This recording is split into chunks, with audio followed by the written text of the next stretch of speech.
Hello and welcome to the Haaretz Podcast. I'm Alison Kaplan-Summer in Tel Aviv.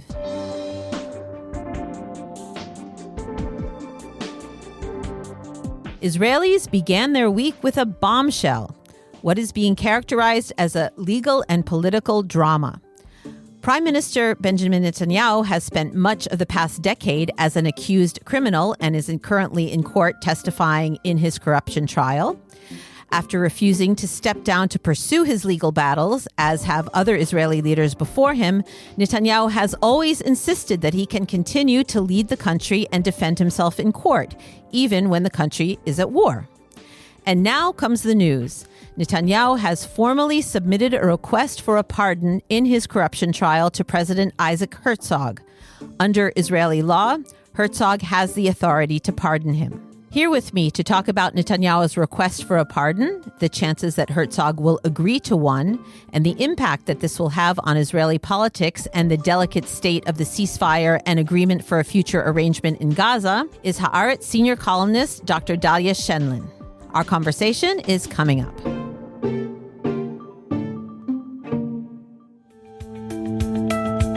The past 2 years have changed Israel, and the story keeps unraveling. Understand it with Haaretz. Subscribe now for 50% off with the code Haaretz50. That's Haaretz50. Dr. Dahlia Scheindlin, welcome to the podcast. Always nice to be here, Alison.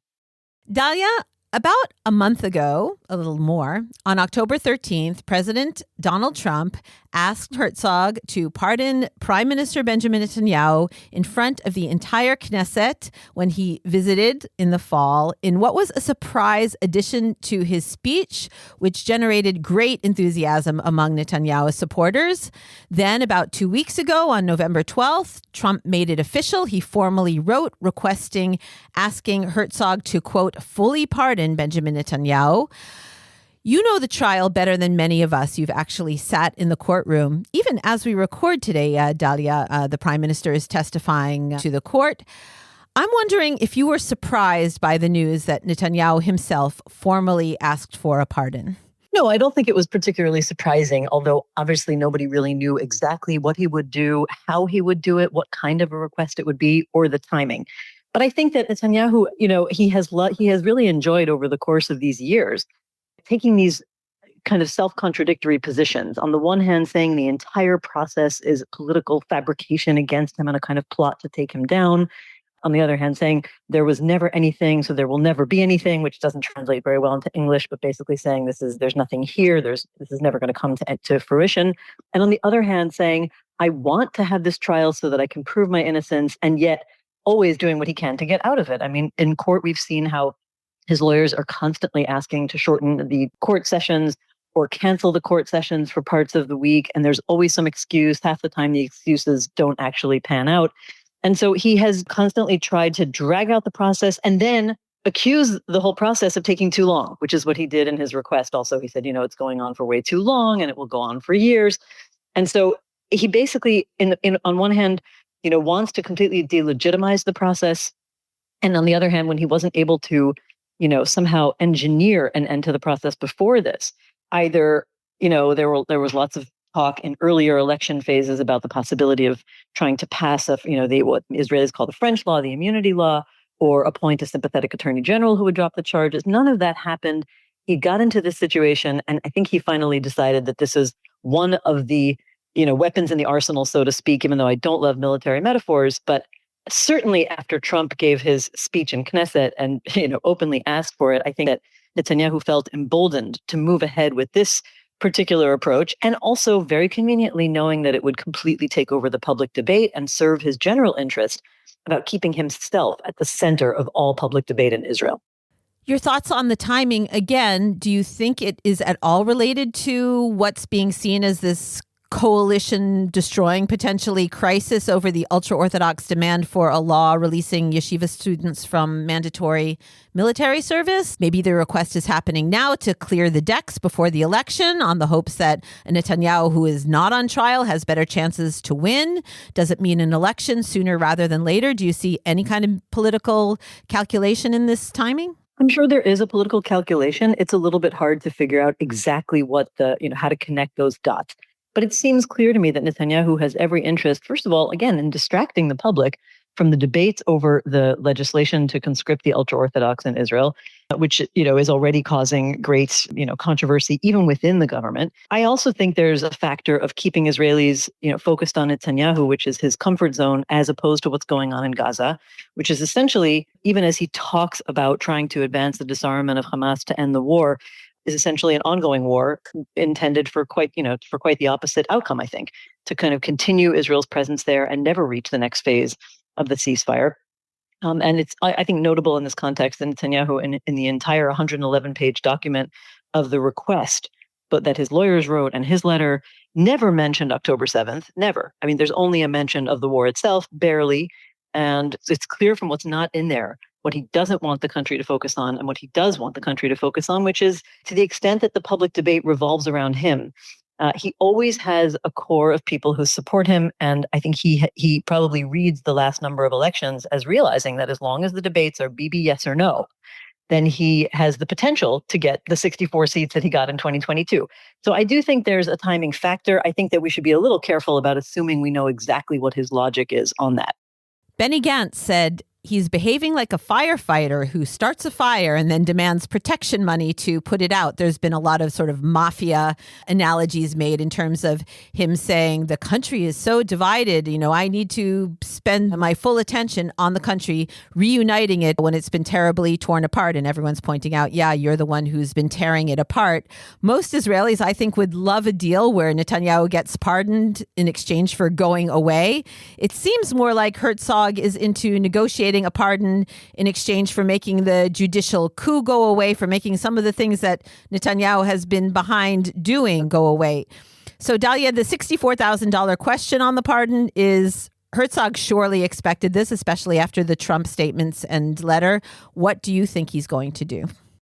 Well, I don't think anybody knows what the president is going to do. I will say, well, just to relate to the earlier part of your question, I do think that the request reads like a threat. It was the first thing that I thought while reading it, long before, we heard all the commentators coming to the same conclusion, because it sounds very much like he's saying the country is so irreparably and bitterly and frighteningly divided over these issues, and this will make it go away. And, it's such a clear, implicit statement that he himself will continue to be part of that divisiveness if his trial goes on. And he will continue to incite against the judiciary, which is something that he has taken part in, personally, ever since 2019, ever since, the indictment was looming. And I think that he, of course, has empowered his party to do that. And, he is in many ways the orchestrator, or the conductor, if you will, of this real campaign of vicious political incitement against the Israeli judiciary. And what he's basically saying is, you see how bad I can make things.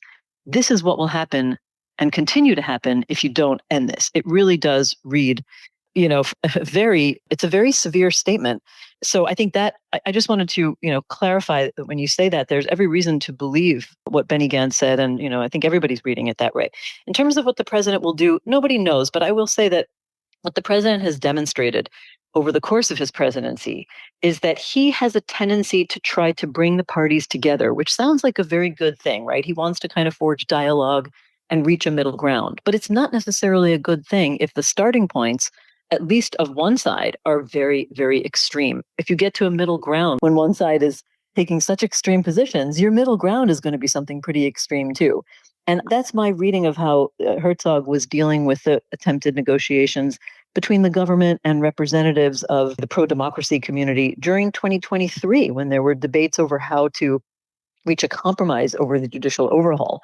And I think, if he takes a similar approach here, and we do have indications from him that he is considering that, he's open to this, as other commentators have pointed out. He himself, after Trump made his statement in Knesset saying there should be a pardon, he said, well, I would have to get a request from Netanyahu, which makes it certainly sound like he was open to that. Now he's saying he will weigh it very seriously. And the latest headline in Haaretz is that he has invited the public to weigh in on this on the presidential website, which is really odd because, of course, it just invites, I think, all what we call the talkbackistim, the people who get online and comment on stuff, which is not a representative sample of anything, and kind of, fuels both sides' efforts in having an internet campaign to weigh in. But that is reflective of what Herzog is like. He seems to think that he can bring everybody into a process, put it all into the mix, and come up with some average of all of these different opinions that will somehow work for everybody. I have to say that in 2023, it didn't work very well. Maybe he had well-intentioned efforts, but it certainly didn't stop the judicial overhaul, and it certainly didn't stop, all of the cascading disaster that followed. And so we don't know what he will do. There are many hurdles along the way, of course. It has to go through legal review committees in the Ministry of Justice before it even gets to him.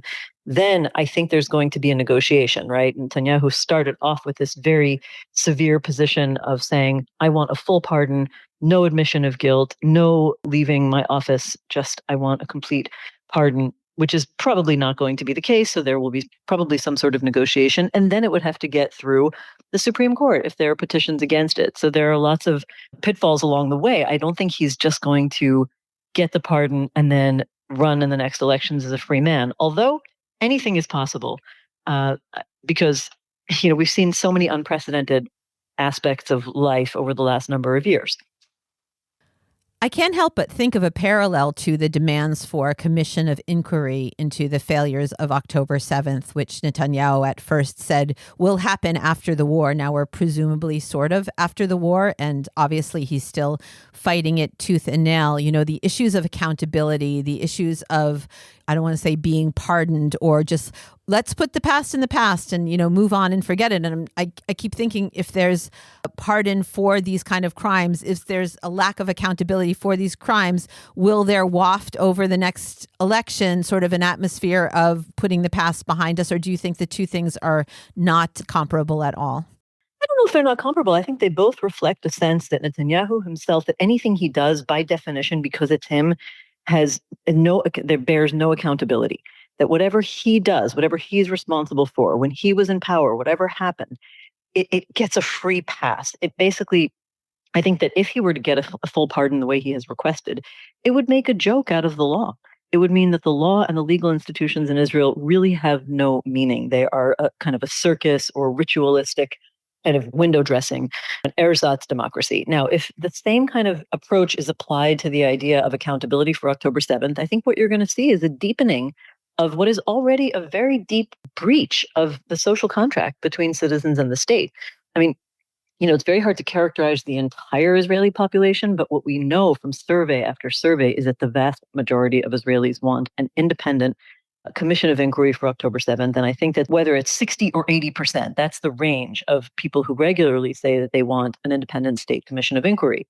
And if Netanyahu goes the route that he's talking about, again, it's sort of, like an ersatz accountability process, because he's saying, sure, we will have a governing commission, but it will be appointed by our politicians, essentially, streamlining, a more complicated process that he's proposing, but it's basically politically appointed commission. And the people don't want that, and they will watch it in fury, and they will watch it and know that they are being lied to and they are being, made fun, mocked, essentially. And these are people, this is the entire public, but particularly the people who are families of hostages who sat there for 2 years, or families of the bereaved, whether it's people who died on October 7th or soldiers, people maybe who aren't bereaved, but who have lost so much of their lives simply serving for all of that time in this war. I mean, this affects everybody in the country in some way. And so I think that it's hard to think of a way to continue explaining how extreme this is, but it really, I think, will contribute to a collapse of that social contract for those for whom that social contract is already very severely damaged. I think it will make it much harder for them for it to recover, if ever. Turning to President Trump for a minute, could there possibly be some kind of direct connection between these repeated advocacy attempts for a pardon for Netanyahu and the ceasefire, the attempts to get Netanyahu and his government to sign on to the 20-point program, which they did, to not fight or push against Trump on his deal with Saudis and the other Gulf countries that seem to put American interests ahead of Israeli interests in the way that these deals are being structured. Is tying all of this together too conspiratorial a thought? Is it just that Trump thinks that Bibi is a great guy and he's projecting his own legal woes onto Netanyahu? Do you think there's any connection between the diplomatic agenda and this push for a pardon by the American president, which is also, as we know, very extreme and unprecedented? There's always a transactional modus operandi for Trump. I think there's no question that everything he does is kind of a give and take, and that there's also no question that he looks at politics and diplomacy as personalized effort. There's no understanding of what it means to work with a country or with an institution, right? He's not dealing with the prime minister of Israel. He's dealing with Bibi. And, there's certainly those things, he brings those things to bear. So I have little doubt that it's connected. Having said that, again, unless we have hard empirical information, I would be cautious about assuming that there's a grand transactional strategy between all of the things you said. I think Trump deeply wants to advance the relations with Saudi Arabia and reach those deals. And I don't think he cares particularly if he has to cut Israel out of it. So I'm not sure how closely related that is. I'm not sure if he's going to somehow, give Netanyahu this gift. And then there's sort of a circle of favors that goes on and ends with Trump somehow reneging on, the F-35s to Saudi Arabia. It doesn't seem quite that logical to me, but I think that there's no question. I mean, there is a question, but I would imagine it's likely, based on what we know about how Trump conducts diplomacy, that there are various kinds of quid pro quo transactional promises going on in terms of what Netanyahu will do that advances Trump's interest, particularly, for example, on the ceasefire. I think that makes more sense. It's more direct. However, let's face it, Netanyahu's getting a lot of what he wants out of that ceasefire as well.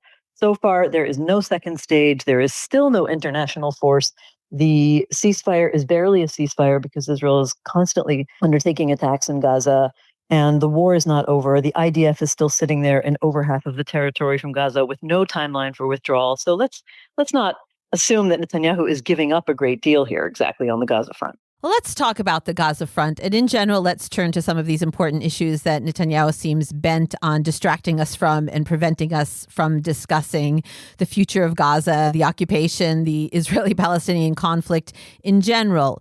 You've recently written columns both about the UN Security Council resolution backing Trump's plan for Gaza and about what you called the visionary Palestinian peace plan for Israel and Gaza that you've never heard of, a Palestinian armistice plan put together by Palestinian scholars. Your column discusses the principles by which implementing any kind of long-term plan for Gaza, or the West Bank for that matter, must follow from the perspective of these Palestinians. So can you talk a little bit about what you've said, what these real steps or real principles have to be taken in order to move forward towards some form of resolution, either under a new Israeli government or if Trump really forced this government's hand? I can, and I have to say that from the start, I think that it should be clear that this is kind of a wish list and a vision that I see as the only way for there to ever really be progress towards ending the Israeli-Palestinian conflict and ending the occupation. I am fully aware that it is very unlikely to happen right now, so that has to be understood. But I think that everybody from experts in intervention and disarmament in militarized conflicts to Palestinian activists, in the diaspora, and everybody in between will agree on one thing. And that is that you cannot have a successful international intervention, whether it's purely a security-related intervention or a civilian intervention or a combination of both, like we've seen in some other cases in the world. None of them will be successful unless there is a final status political endgame. What are they working for? You can't construct a viable policy without knowing where it's going. Even if it's not explicit, there's been cases, for example, a case that I'm very familiar with is Kosovo, when, the UN Security Council resolution didn't actually name the fact that Kosovo was supposed to be an independent state in the end, but it was clear to most of the actors that that's where it was going. And in the case of what we have here, Trump's 20-point plan never mentions Palestinian statehood or the end of occupation or a two-state solution or anything like a final status resolution. That lacuna was somewhat fixed in the United Nations Security Council resolution, but in ways that were so vague and so perfunctory that most Palestinians don't even believe that they meant it. They thought they were simply, kind of just rhetorical concessions, to sound good, basically mentioning some sort of future horizon towards a Palestinian state with some sort of transitional Palestinian authority, but really no plan to get there. So any international intervention that is not leading towards a clear political final status endgame is ultimately going to be just what it's called, a stabilization force for the current situation. And the current situation is that Israel is sitting, again, entrenched and holding more than half of Gaza's territory. There's no real reconstruction going on. There's no real effort to have unified Palestinian leadership that begins governance. And that's why there's such an outcry from Palestinians about what the meaning of this international plan and intervention will be. So it's very easy, if you look at it like that, to see that this international intervention could simply become a status quo stabilization force that is essentially, physically backing Israel's occupation of Gaza. So the first principle is, name that final status and establish the path towards getting there. But the second one, I think, and this is what I hear from really every Palestinian voice who's weighed in on this, is that where is the Palestinian involvement in this plan? I mean, Netanyahu and his proxies, people like Ron Dermer, have a straight line to the White House, right? They're constantly in touch with Trump. Netanyahu and Trump are constantly personally in touch. And what you have in the negotiations is something like Qatar kind of negotiating in ways that are supposed to represent Hamas's demands and try to bring the two sides together. But that's nothing like having a Palestinian representative. And there is no real Palestinian representative that has been consulted on this plan. Hamas, of course, can't even remotely legitimately claim to represent Palestinians. There hasn't been an election, of course, in all that time. We know that surveys are showing Hamas has low support, and there have been demonstrations against them. The only real representative of the Palestinians, still the representative body, is the PLO. And whatever it is, and Palestinians have a lot of work to do to get a unified and legitimate leadership together. But in the meantime, what I think everybody that I speak to is saying is there has to be a Palestinian voice in crafting any plan that relates to the future of Palestinians, which makes sense. It reflects the right of self-determination. If that's not the end game, then that explains why they weren't consulted. So that would be a second major principle. The document that I was referring to that nobody's heard of, I don't really know why it hasn't gotten more attention. It's a very interesting and detailed document called the Palestinian Armistice Plan, written by Palestinian scholars and policy people and lawyers. And it's got all of the sorts of things you would expect in terms of really laying out step A, B, C, and D to create the basis for a Palestinian state, including an international intervention, but one that is there under UN auspices, under a defined mandate to help advance the idea of Palestinian statehood and protect them both in Gaza and the West Bank. And one of the other things that I think comes up repeatedly in all conversations with Palestinians about this issue is the question of accountability, right? Again, just as Israelis want accountability from their government, Palestinians want accountability for what has happened to them in the 2 years since October 7th. And I think that any plan that doesn't address what they have been through, that tries to, as you pointed out earlier, just paper it over as if 2 years of, frankly, slaughter didn't happen, as if 70,000 people that we know of didn't die, whole cities wiped out. If there's no accountability process for that, or even mentioning it, it's going to seem fake, untethered to reality. People can't just be expected to wake up and just move on from that as if it didn't happen. Final question, Dahlia. I'm thinking of the piece that you wrote after the New York City mayoral elections, what Israel's opposition should learn from Mamdani. Looking forward to the elections on the horizon sometime this year, hopefully, putting on your political strategist hat, how would you be advising a left or center-left Israeli politician or leader to behave right now regarding the pardon, regarding the situation in Gaza, regarding the future of the country in general? What would you be telling them to do in order to counter the Netanyahu machine's messaging and hopefully move the country in a positive direction, get elected, and try to do some good? Well, thank God I'm not advising them. I did that for many years, and for the most part, they didn't listen to my advice, and that's why they didn't win. Just kidding. I think that, after many, many years of advising politicians on the center left, what I know from, 25 years of doing that is that you can't just jump up at the last minute and start to develop your ideas. You've got to lay the groundwork.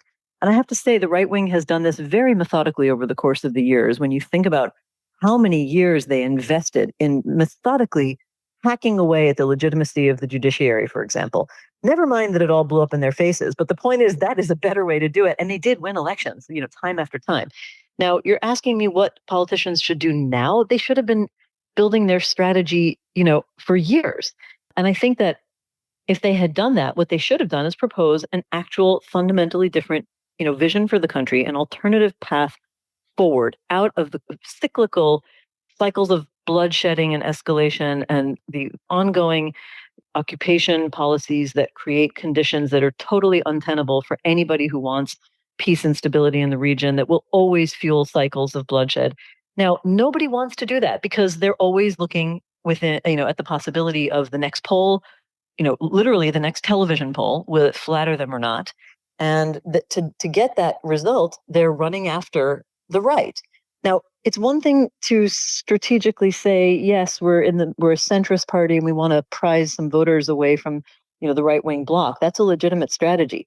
But to constantly pander to a community that generally votes to the right, and many of them are, people who, the whole strategy is to try to get people away from the Netanyahu bloc. And tailor your entire political vision around that is never going to be a winning strategy, because what it says to voters is that you don't actually have ideas of your own. You are constantly looking at very, very specific policies, very limited ideas.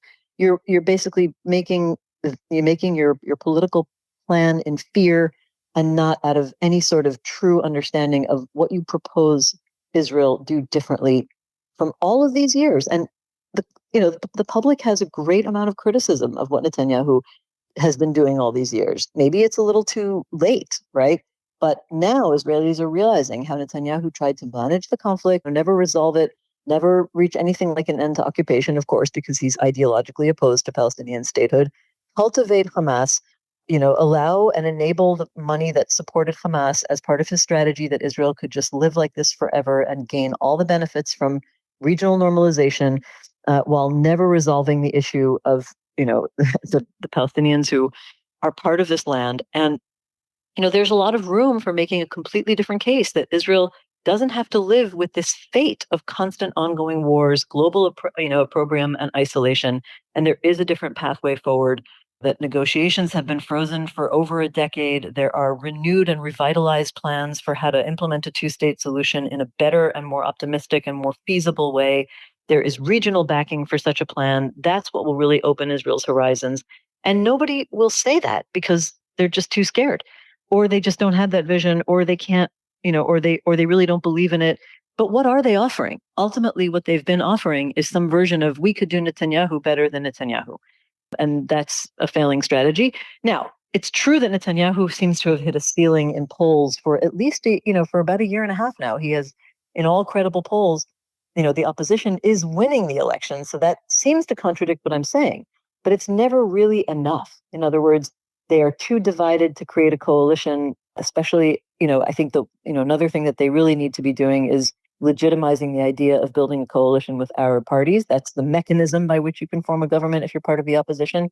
And if the Jewish and Zionist parties want to get more of the voters in the long term to sign on to their program, they have to have one. They don't consistently have a majority of 61 seats if their aim is to create a government without the Arab parties, which again, personally, I absolutely support a coalition that includes the Arab parties.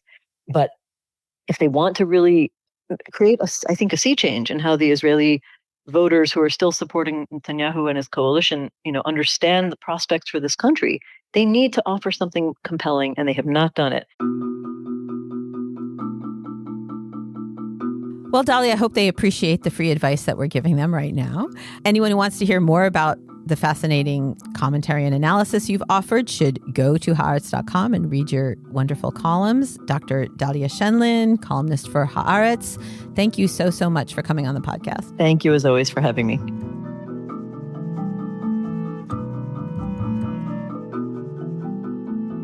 And that's it for this episode of the Haaretz Podcast. Thanks to my guest, Dr. Dahlia Scheindlin, and to producer Eli Shimoni and editor Nara Malkin. If you want to continue to listen to the podcast and make sure you never miss an episode, please subscribe to us on Apple, Spotify, or wherever you get your podcasts. And if you're so inclined, leave us a 5-star rating, and that way more people can find us. And to keep up with all of the latest news on Israel, the Middle East, and the Jewish world, don't forget to subscribe to and follow Haaretz.com. I'm Alison Kaplan-Summer, and until next time, shalom from Tel Aviv.